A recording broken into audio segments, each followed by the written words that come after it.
রুই মাছের ঝোল একদম রেডি। এইভাবে আপনারা একদিন রান্না করে খেয়ে দেখবেন, খুব মজা এবং সুস্বাদু।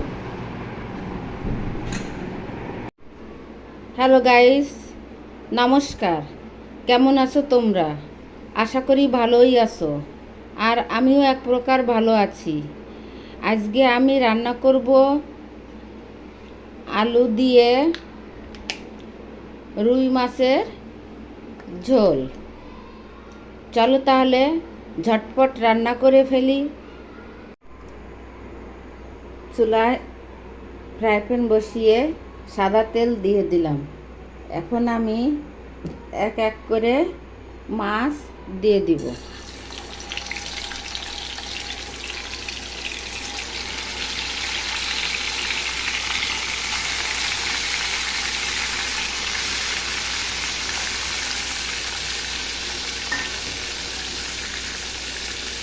মাছ ভাজি হতে থাক, আমি এবার মশলা তৈরি করে নিব।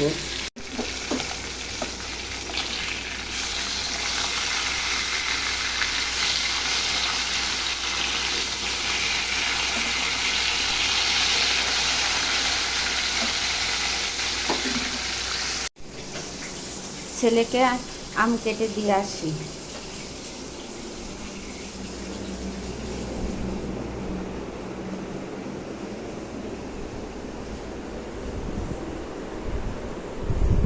এই যে খেয়ে নাও আম।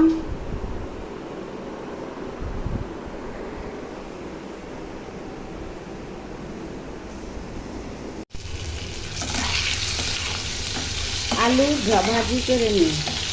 তরকারিতে আলু যদি একটু ভাজি করে দিই তাহলে সেই আলু খেতে খুব মজা এবং সুস্বাদু হয়। সেই জন্য আমি সবসময় আলুটা ভাজি করে দিই।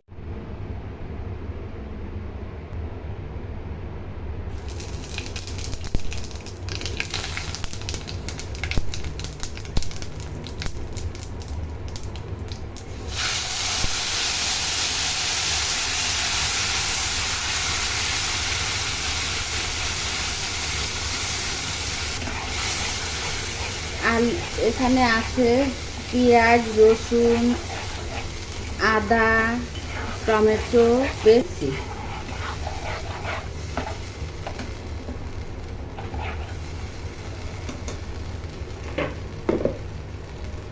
এবার দিয়ে দিব পরিমাণ মতন লবণ, তারপরে হলুদের গুঁড়া, এবার ঝালের গুঁড়া।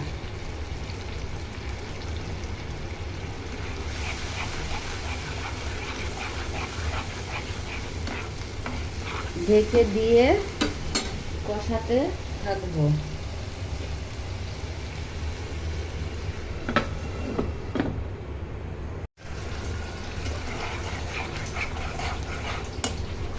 এবার আলু দিয়ে দিব।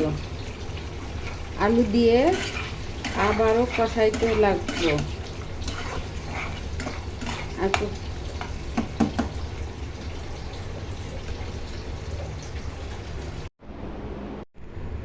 ঝোলটা দিয়ে দিয়েছি। এখন জালটা বাড়িয়ে দিয়ে কিছুক্ষণ পরে মাছ দিব। মাছটা দিয়ে দিলাম। বেশি ঝোল রাখবো না।